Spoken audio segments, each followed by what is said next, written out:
Hi, നമ്മുടെ classical sociological തിയറിയിൽ നമുക്ക് പഠിക്കാനുള്ള ഇമ്പോർട്ടൻ്റ് ആയിട്ടുള്ള ഒരു തിങ്കറാണ് എമിലി ഡർക്കെയിം.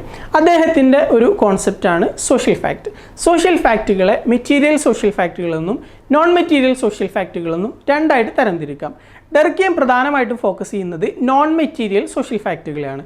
ഇന്നത്തെ ക്ലാസ്സിൽ നമ്മൾ ഡിസ്കസ് ചെയ്യാൻ പോകുന്നത് different forms of non material social ഫാക്റ്റുകളെ കുറിച്ചാണ്. ആദ്യമായിട്ട് നമുക്ക് എന്താണ് മെറ്റീരിയൽ സോഷ്യൽ ഫാക്റ്റ് എന്ന് നോക്കാം. നമുക്ക് ഡയറക്റ്റ്ലി ഒബ്സർവ് ചെയ്യാനും എംപിരിക്കലി വെരിഫൈ ചെയ്യാനും സാധിക്കുന്ന രീതിയിലുള്ള കാര്യങ്ങളെയാണ് മെറ്റീരിയൽ സോഷ്യൽ ഫാക്റ്റ് എന്ന് പറയുന്നത്. അതായത് ഓരോ സമൂഹങ്ങളിലും നിലനിൽക്കുന്ന വിവിധ രീതിയിലുള്ള ആർക്കിടെക്ചറൽ സ്റ്റൈൽസ്, അതുപോലെ ടെക്നോളജീസ്, നിയമങ്ങൾ, അതുപോലെ ചാനൽസ് ഓഫ് കമ്മ്യൂണിക്കേഷൻ, ഇങ്ങനെയുള്ള കാര്യങ്ങളൊക്കെയാണ് മെറ്റീരിയൽ സോഷ്യൽ ഫാക്റ്റ്. അപ്പോൾ നിങ്ങൾ ഓർക്കുക, നമുക്ക് ഡയറക്റ്റ്ലി ഒബ്സർവ് ചെയ്യാനും എംപിരിക്കലി വെരിഫൈ ചെയ്യാനും സാധിക്കുന്ന രീതിയിലുള്ള കാര്യങ്ങളെയാണ് മെറ്റീരിയൽ സോഷ്യൽ ഫാക്റ്റ് എന്ന് പറയുന്നത്.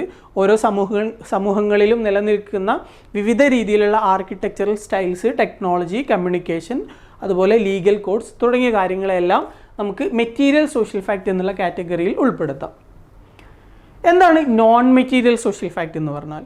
നോൺ മെറ്റീരിയൽ സോഷ്യൽ ഫാക്റ്റ് എന്ന് പറഞ്ഞാൽ it is found in the minds of people എന്നുള്ളതാണ്. അതായത് ഓരോ സമൂഹങ്ങളിലും ആ സമൂഹത്തിലെ അംഗങ്ങളുടെ മനസ്സിൽ കാണപ്പെടുന്ന സമൂഹത്തിലെ വിവിധ കാര്യങ്ങളെക്കുറിച്ചിട്ടുള്ള അബ്സ്ട്രാക്റ്റ് ആയിട്ടുള്ള ഐഡിയാസ് ആണ് നോൺ മെറ്റീരിയൽ സോഷ്യൽ ഫാക്റ്റ് എന്ന് പറയുന്നത്. അതായത് നമ്മുടെ മൊറാലിറ്റി, നമ്മുടെ കൾച്ചർ, ഓരോ സൊസൈറ്റിയിൽ നിലനിൽക്കുന്ന വാല്യൂസ്, നോംസ്, ഇതൊക്കെ നോൺ മെറ്റീരിയൽ സോഷ്യൽ ഫാക്റ്റിൽ വരുന്നതാണ്. നമുക്ക് വിസിബിളായിട്ട് കാണാൻ സാധിക്കുന്ന കാര്യങ്ങളല്ല നോൺ മെറ്റീരിയൽ സോഷ്യൽ ഫാക്റ്റ്, പക്ഷേ അതിൻ്റെ എഫക്റ്റ് സൊസൈറ്റിയിൽ ഉണ്ടാകുമെന്നുള്ളതാണ്. ഇത്തരത്തിൽ ആളുകളുടെ മനസ്സിലുള്ള അബ്സ്ട്രാക്റ്റ് ആയിട്ടുള്ള ഐഡിയാസാണ് non material social fact. Non material social ഫാക്റ്റുകളെ കുറിച്ച് വിവിധ രീതിയിലുള്ള നോൺ മെറ്റീരിയൽ സോഷ്യൽ ഫാക്റ്റുകളെ കുറിച്ച് വിശദമായി നമുക്ക് നോക്കാം. ആദ്യമായി വരുന്നത് മൊറാലിറ്റിയാണ്. മൊറാലിറ്റിയാണ് ഏതൊരു സൊസൈറ്റിയിലും നമുക്ക് കാണാൻ സാധിക്കുന്ന ഏറ്റവും ഇമ്പോർട്ടൻ്റ് ആയിട്ടുള്ള ഒരു നോൺ മെറ്റീരിയൽ സോഷ്യൽ ഫാക്റ്റ്. എന്താണ് മൊറാലിറ്റി എന്നതുകൊണ്ട് ഉദ്ദേശിക്കുന്നത്? നമ്മുടെ ശരി തെറ്റുകളെ കുറിച്ചിട്ടുള്ള ധാരണകളെയാണ് മൊറാലിറ്റി എന്ന് പറയുന്നത്. നമ്മൾ മനസ്സാക്ഷി എന്നൊക്കെ പറയില്ലേ, അതായത് എന്താണ് ചെയ്യാൻ പറ്റുക, എന്താണ് ചെയ്യാൻ പറ്റാത്തത്, എന്താണ് അക്സെപ്റ്റബിൾ, എന്താണ് അൺഅക്സെപ്റ്റബിൾ എന്നതിനെക്കുറിച്ചൊക്കെ ഓരോ സമൂഹങ്ങളിലും വ്യത്യസ്ത രീതിയിലുള്ള വിശ്വാസങ്ങൾ നിലനിൽക്കുന്നുണ്ടാകും. അതിനെയാണ് ആ സമൂഹത്തിൻ്റെ മൊറാലിറ്റി, ധാർമ്മികത എന്ന് പറയുന്നത്. ഇത്തരത്തിൽ എന്താണ് ശരി, എന്താണ് തെറ്റ് എന്ന നമ്മളുടെ വിശ്വാസങ്ങൾ നമുക്ക് ലഭിക്കുന്നത് നമ്മൾ ഏത് സമൂഹത്തിലാണോ ജീവിക്കുന്നത് ആ സമൂഹത്തിൽ നിന്നാണ്. അതായത് നമ്മുടെ മനസ്സാക്ഷി എന്ന് പറയുന്നത് നമ്മുടെ സോഷ്യലൈസേഷൻ്റെ ഒരു പ്രൊഡക്റ്റാണ് എന്ന് നമുക്ക് പറയാം.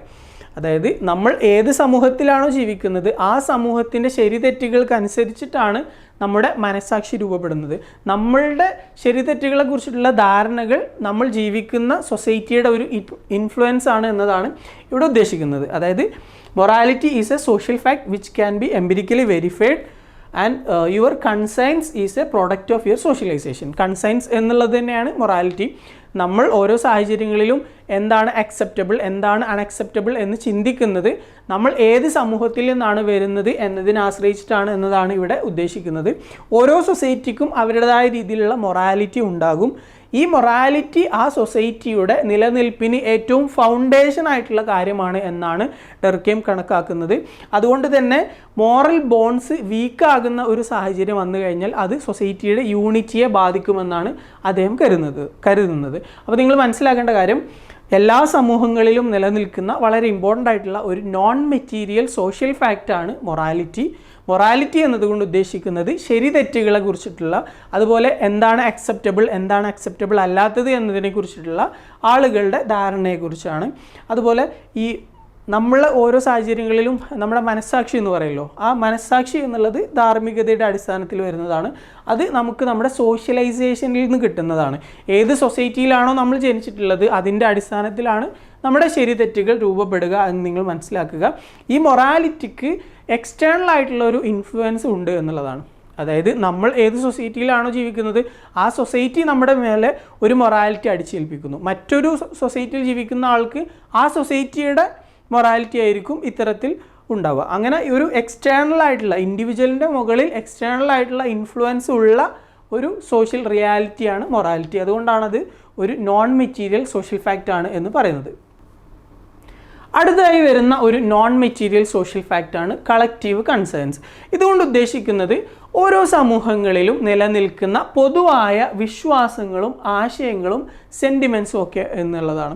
അതായത് ഏതൊരു സമൂഹത്തിലും നമ്മൾ ആദ്യം മൊറാലിറ്റിൻ്റെ കാര്യം പറഞ്ഞത് ശരി തെറ്റുകളെ കുറിച്ചിട്ടുള്ള ധാരണകൾ എന്നുള്ളതാണ്. ശരി തെറ്റുകളെ കുറിച്ചിട്ടുള്ള കാര്യങ്ങൾ മാത്രമല്ല, നമ്മുടെ സാമൂഹിക ജീവിതവുമായി ബന്ധപ്പെട്ടുകൊണ്ടുള്ള ഒരുപാട് പൊതുവായിട്ടുള്ള വിശ്വാസങ്ങളും അതുപോലെ ആശയങ്ങളും എല്ലാ സമൂഹങ്ങളിലും നിലനിൽക്കുന്നുണ്ടാകും. ഇങ്ങനെ പൊതുവായിട്ട് നിലനിൽക്കുന്ന പൊതുബോധം എന്നൊക്കെ നമ്മൾ പറയില്ലേ, ഇങ്ങനെ പൊതുവായിട്ട് നിലനിൽക്കുന്ന പൊതുബോധത്തിനെയാണ് കളക്റ്റീവ് കൺസൈൻസ് എന്ന് പറയുന്നത്. ഇതൊരു ഷെയർഡ് സെൻസ് ഓഫ് മൊറാലിറ്റി ആണ് എന്ന് നമുക്ക് പറയാം. ഇങ്ങനെ പൊതുവായിട്ടുള്ള വിശ്വാസങ്ങളാണ് ഓരോ ഗ്രൂപ്പുകൾക്കും അവരുടെ ഐഡൻറ്റിറ്റി കൊടുക്കുന്നത്. അതായത് ഒരു ഗ്രൂപ്പിനെ നമ്മൾ എടുക്കുകയാണെങ്കിൽ ആ ഗ്രൂപ്പിലുള്ള എല്ലാവരും പൊതുവായിട്ട് വിശ്വസിക്കുന്ന കാര്യങ്ങൾ, പൊതുവായിട്ട് അവർ കീപ്പ് ചെയ്യുന്ന ആശയങ്ങൾ, അതാണ് ആ ഗ്രൂപ്പിൻ്റെ ഒരു ഐഡൻറ്റിറ്റി ആയിട്ട് മാറുന്നത്.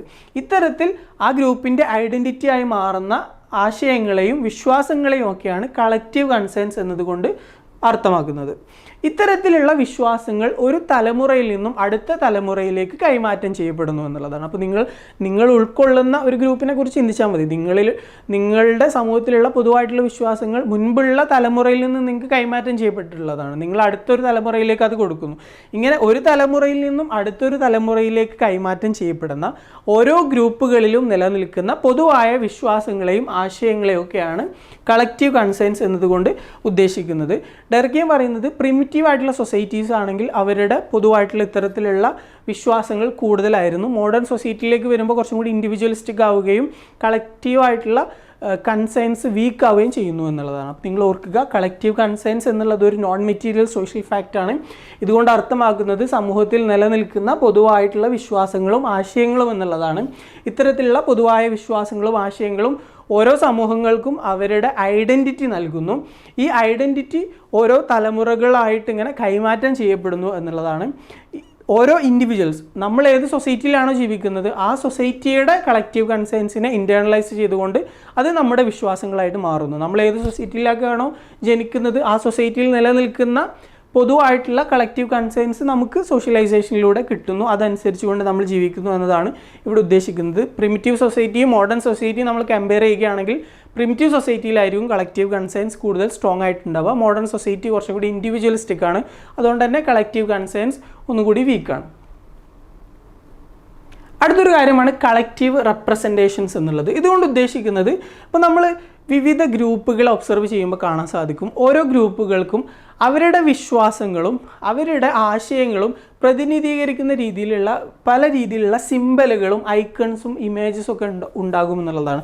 മതങ്ങളുടെ കാര്യത്തിൽ നോക്കിയാൽ തന്നെ നമുക്കിത് മനസ്സിലാക്കാൻ സാധിക്കും. വ്യത്യസ്ത മതത്തിലുള്ള ആളുകൾ അവരുടെ വസ്ത്രധാരണത്തിൻ്റെ കാര്യത്തിലാണെങ്കിലും അതുപോലെ അവരുടെ വിവിധ പ്രോഗ്രാമുകളിലൊക്കെ നമുക്ക് കാണാൻ സാധിക്കും പല രീതിയിലുള്ള സിംബലുകൾ ഉപയോഗിക്കുന്നത്. അപ്പോൾ ഈ സിംബലുകൾ കണ്ടു കഴിഞ്ഞാൽ ഇവർ ഈ ഒരു മതത്തിൽപ്പെട്ടവരാണ് അല്ലെങ്കിൽ ഈ ഒരു പരിപാടി ഇന്ന മതത്തിൻ്റെതാണ് എന്ന് നമുക്ക് മനസ്സിലാക്കാൻ സാധിക്കും. ഇത് മതത്തിൻ്റെ കാര്യത്തിൽ മാത്രമല്ല സമൂഹത്തിലുള്ള വിവിധ ഗ്രൂപ്പുകളുടെ കാര്യത്തിൽ നമുക്ക് കാണാൻ സാധിക്കും. അതുപോലെ ഒരു ഗ്രൂപ്പിൻ്റെ തന്നെ സബ് ഗ്രൂപ്പുകൾ പരസ്പരം അങ്ങോട്ടും ഇങ്ങോട്ടും ഡിസ്റ്റിങ്ക്യൂഷ് ചെയ്യുന്നതിന് വേണ്ടിയും ഇത്തരത്തിലുള്ള സിംബലുകൾ ഉപയോഗിക്കും. അതായത് എല്ലാവരും ഒരേ ഗ്രൂപ്പാണ്, പക്ഷെ ആ ഗ്രൂപ്പിൽ സബായിട്ടുള്ള ഗ്രൂപ്പുകളുണ്ട്. അപ്പോൾ ഈ സബ് ഗ്രൂപ്പുകൾ ഞങ്ങളൊരു സെപ്പറേറ്റ് ഗ്രൂപ്പാണെന്ന് കാണിക്കുന്നതിന് വേണ്ടി സെപ്പറേറ്റ് ആയിട്ടുള്ള രീതിയിലുള്ള ഐക്കൺസ്, ഇമേജസ്, സിംബൽസ് ഒക്കെ ഉപയോഗിക്കുന്നു. അപ്പോൾ ഇത്തരത്തിൽ സമൂഹത്തിലെ വിവിധ ഗ്രൂപ്പുകൾ ഉപയോഗിക്കുന്ന രീതിയിലുള്ള സിംബൽസ്, ഇമേജസ്, ഐക്കൺസ് അതിനെയൊക്കെയാണ് കളക്റ്റീവ് റെപ്രസെൻറ്റേഷൻസ് എന്നതുകൊണ്ട് അർത്ഥമാക്കുന്നത്. ഇതും ഒരു നോൺ മെറ്റീരിയൽ സോഷ്യൽ ഫാക്റ്റാണ്. അടുത്തതായിട്ട് വരുന്നത് സോഷ്യൽ കറൻസ് എന്നുള്ളതാണ്. ഇതും ഓരോ സമൂഹങ്ങളിലും നിലനിൽക്കുന്ന മറ്റൊരു നോൺ മെറ്റീരിയൽ സോഷ്യൽ ഫാക്റ്റാണ്. ഇതുകൊണ്ട് ഉദ്ദേശിക്കുന്നത് ഓരോ സമൂഹത്തിലും ഓരോ സമയങ്ങളിൽ നിലനിൽക്കുന്ന ട്രെൻഡുകൾ എന്നുള്ളതാണ്. ഇപ്പോൾ ഫോർ എക്സാമ്പിൾ നമ്മുടെ സ്വാതന്ത്ര്യ സമരത്തിൻ്റെ സമയത്ത് ആ സമയത്തുള്ളൊരു ട്രെൻഡ് ബ്രിട്ടീഷുകാരെ ഇവിടുന്ന് ഓടിക്കണം, നമ്മളെല്ലാവരും ഒരുമിച്ച് നിൽക്കണം, നമുക്ക് ഫ്രീഡം വേണം എന്നുള്ളതായിരുന്നു. അതുകൊണ്ട് തന്നെ ആ ഒരു ട്രെൻഡ്, ആ ഒരു സോഷ്യൽ കറണ്ട് അവിടെ നിലനിൽക്കുമ്പോൾ എല്ലാവരും അതിൻ്റെ ഒരു ഭാഗമായിട്ട് മാറുകയും അങ്ങനെ അൾട്ടിമേറ്റ്ലി നമുക്ക് ഇൻഡിപെൻഡൻസ് ലഭിക്കുകയും ചെയ്യുന്നു. ഇതുപോലെ ഓരോ സാഹചര്യങ്ങളിലും നമ്മുടെ ഇന്നത്തെ സമൂഹങ്ങളിലാണെങ്കിലും സൊസൈറ്റിയിൽ ഒരു ട്രെൻഡായിട്ട് നിൽക്കുന്നത് എന്താണോ അതിൻ്റെ പിറകെ ആളുകൾ പോകാനുള്ള ഒരു സാഹചര്യം എപ്പോഴും ഉണ്ടാകും എന്നുള്ളതാണ്. പ്രത്യേകിച്ചും ഈ റയറ്റ് പോലെയുള്ള സാഹചര്യങ്ങളൊക്കെ നടക്കുമ്പോൾ നിങ്ങൾ ശ്രദ്ധിച്ചിട്ടുണ്ടാകും പലപ്പോഴും അതുവരെയും യാതൊരു യാതൊരു ക്രിമിനൽ പശ്ചാത്തലം ഇല്ലാത്ത ആളുകളൊക്കെ ആയിരിക്കും ആ ഒരു റൈറ്റിൽ പാർട്ടിസിപ്പേറ്റ് ചെയ്യുന്നത്. അതെന്തുകൊണ്ടാണെന്ന് വെച്ചാൽ ഇത്തരത്തിലുള്ള ഒരു സോഷ്യൽ കറണ്ട് അവിടെ നിലനിൽക്കുന്നു.